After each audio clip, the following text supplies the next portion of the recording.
Ortega y Gasset decía que antes que sujetos psíquicos somos sujetos sociológicos, lo cual supone dar primacía a lo social sobre lo individual y poner del lado de la sociedad lo que otros ponían en el lado del individuo. Porque si antes el individuo pareció ser una sustancia psíquica independiente y la sociedad una mera combinación de átomos sueltos y como él suficientes en sí mismos, ahora nos percatamos de que el individuo vive de esa realidad sobreindividual que es la sociedad. El filósofo madrileño dice que no puede decir dónde empieza en él lo suyo propio y dónde termina lo que en él es materia social. Dice Ortega, ideas, emociones, normas que entre nosotros actúan son en su mayor número hilos sociales que pasan por nosotros, que nos atraviesan, ¿no? Y que ni nacieron en nosotros ni pueden ser dichos en nuestra propiedad. Siendo así, no es la psicología la que nos entrega una imagen fidedigna de nosotros mismos. Y Hegel dice que el espíritu es esencialmente individuo, pero el elemento de la historia universal, dice el filósofo, no tenemos que habérnoslas con el individuo particular, ni con la limitación y referencia a la individualidad particular, porque el espíritu en la historia es un individuo de naturaleza universal, pero a la vez determinada, esto es un pueblo en general. Y los espíritus de los pueblos, dice el filósofo, se diferencian según la representación que tienen de sí mismos, según la superficialidad o la profundidad con que han pensado lo que es el espíritu. Y lo que se realiza en la historia, dice Hegel, es la representación del espíritu. La conciencia del espíritu toma forma en el mundo, y el material de esta realización es la conciencia universal, la conciencia de un pueblo, conciencia que contiene todos los fines e intereses del pueblo, y esta conciencia constituye el derecho, la moral y la religión del pueblo. Para el filósofo, eso es lo sustancial del espíritu de un pueblo, aun cuando los individuos lo ignoran, pues para ellos constituye un supuesto. El individuo es educado en esa atmósfera y esa es para él la realidad. Los hombres más talentosos son los que conocen el espíritu del pueblo y saben dirigirse a él, guían al pueblo, conforme al espíritu universal. Las individualidades desaparecen para nosotros y son los que vierten en la realidad lo que el espíritu del pueblo quiere. Los individuos desaparecen ante la sustancia universal, la cual forma a los individuos que necesita para su fin, pero los individuos no impiden que suceda lo que tiene que suceder. Escribe el filósofo. El espíritu del pueblo es un espíritu particular, pero a la vez también es el espíritu universal absoluto, pues este es uno solo. El espíritu universal es el espíritu del mundo, tal como se despliega en la conciencia humana. Los hombres están con él en la misma relación que el individuo con el todo, que es su sustancia, y este espíritu universal conforma al espíritu divino, que es el espíritu absoluto. Por cuanto Dios es omnipotente, están todos los hombres y aparece en la conciencia de cada uno. Y este es el espíritu universal.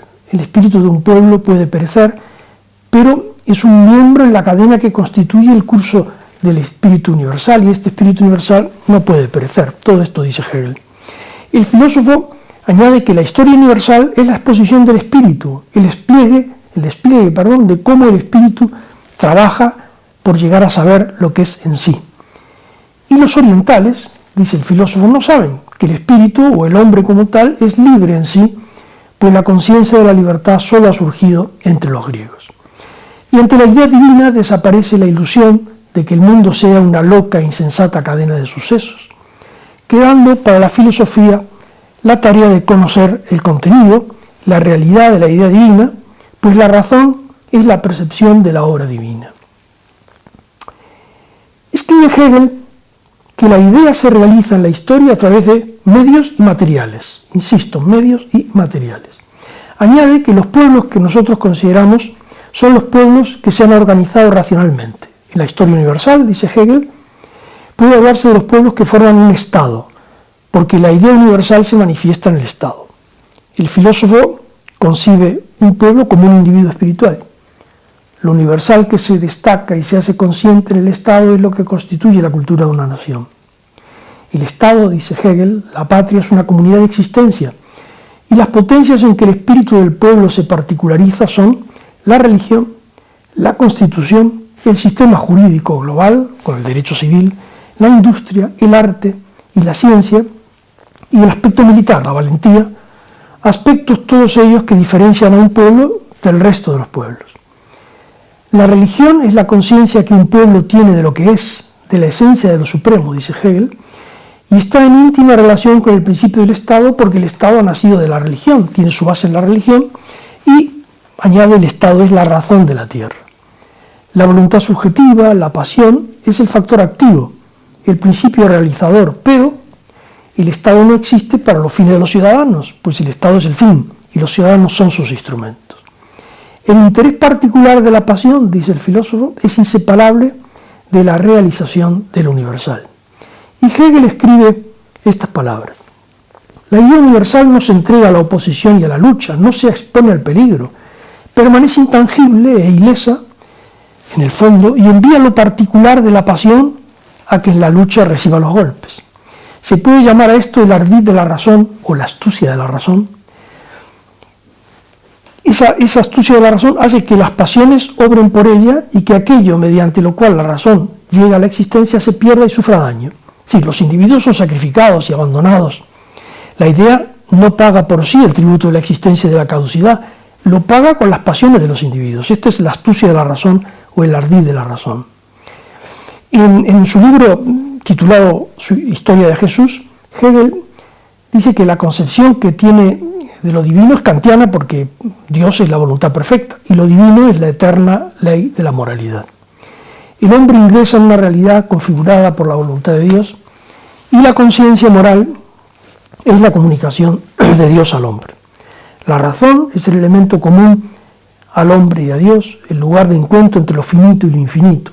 La razón es la chispa que la divinidad ha concedido al hombre, consiguiendo con ello hacerle partícipe de la divinidad. La revelación es la razón donde se manifiesta el plan de Dios para el hombre. Esta es la filosofía de Hegel. ¿De qué medio se sirve el ardid de la razón para alcanzar sus fines?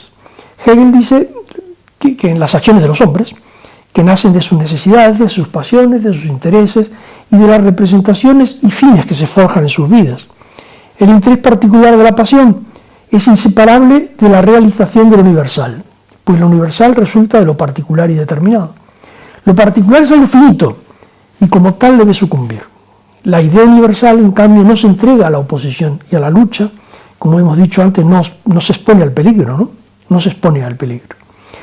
El ardid de la razón o la astucia de la razón se llama esto. Ella consigue que las pasiones trabajen para ella. Los individuos son sacrificados y abandonados, como quedó dicho hace un momento. El medio trabaja por un material que tiene que ser producido, es el Estado, ¿no? La voluntad subjetiva, la pasión, es el factor activo, el principio realizador. La idea es lo interno. El Estado es la vida moral realizada, pues el Estado es la unidad de la voluntad universal y esencial con la subjetiva, y en esto consiste la moralidad. El Estado no existe para los fines de los ciudadanos, el Estado es el fin, y los ciudadanos son sus instrumentos. Lo divino del Estado es la idea tal como existe sobre la tierra. ¿Y cuáles son los materiales para la realización de esta tarea? El medio trabaja por un material que tiene que ser producido, que es el Estado. La voluntad subjetiva, quedó dicho, es el factor activo. La idea es lo interno, el Estado es la vida moral realizada, pues el Estado es la unidad de la voluntad universal y esencial con la subjetiva, y en esto consiste la moralidad. Con esto terminamos por hoy. Muchas gracias.